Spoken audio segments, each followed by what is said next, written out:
Assalamu alaikum everyone, welcome to Amazed by the Quran, a series in which I try sharing with you things I find amazing about the Quran. And today inshallah I'll share something with you about how Allah gives us universal lessons in the course of just telling a story.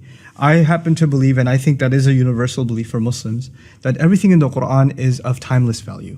And when Allah is telling us even the account of something that happened long ago, every detail He mentions is actually very selective.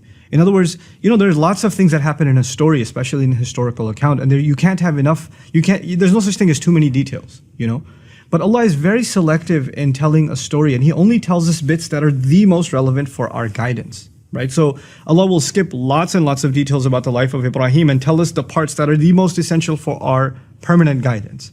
Similarly, the story of Musa alayhi salam, so much repeated in the Quran, and yet He only highlights a few things that are of key value. So one thing that really struck out to me, and I've been thinking about it for some time, is when Musa alayhi salam, when Moses had fled and he was in Madian, and he helped these two girls, get water for their animals, and then they left, and their father asked, "How did you get water so early?" And he sent one of them back.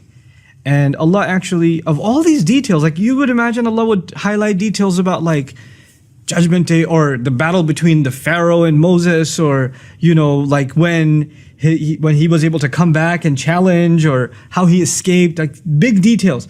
But in the middle of all of that, in the final revelation of Allah, Allah takes the time out to mention this little, what seems like a minor detail. وَجَاءَتْ إِحْدَاهُمَا تَمْشِي عَلَى اسْتِحْيَاءٍ. One of them came all the way, walking. Now there's two ways to translate this. She came walking shyly, like in a shy way.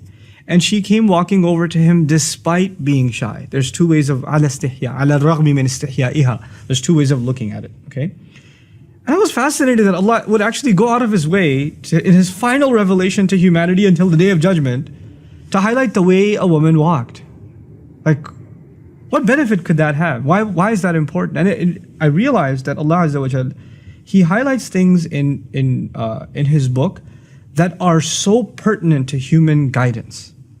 The way a female walks is a powerful thing. It has an impact in society. As a matter of fact, the female has a presence that has been talked about across cultures. Across cultures, just her presence has a power, has an awe. It inspires something.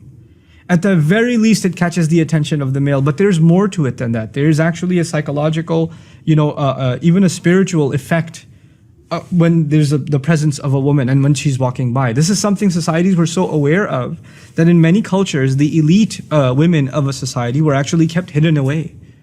They were kept, like in Korean society, old Korean society, for example, they wouldn't go out until the nighttime, the elite women. That has nothing to do with Islam. It's just they were aware of the power of the presence of women. And so Allah Azza wa Jal describes, and He's highlighting to women and to men, the effect that the role of a woman in public can have. And yet at the same time, Islam is not saying keep women indoors because they have too much of an effect. They have too much of an impact.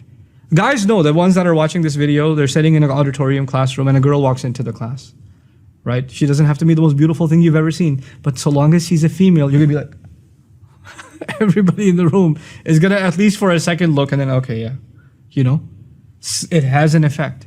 It has, a guy walks in, that's what happens. So now Allah is highlighting a couple of things. One of the most beautiful things that's being highlighted here is despite her shyness. In other words, she has to engage in society. She has to go out. And yes, there will be people that stare. And sometimes if you have a vulgar society, people comment and whistle and make passes at them, or worse. There are societies where even harassing women on the street has become common. Sometimes verbally and sometimes even physically, it's become common. But yet she has to engage in that society.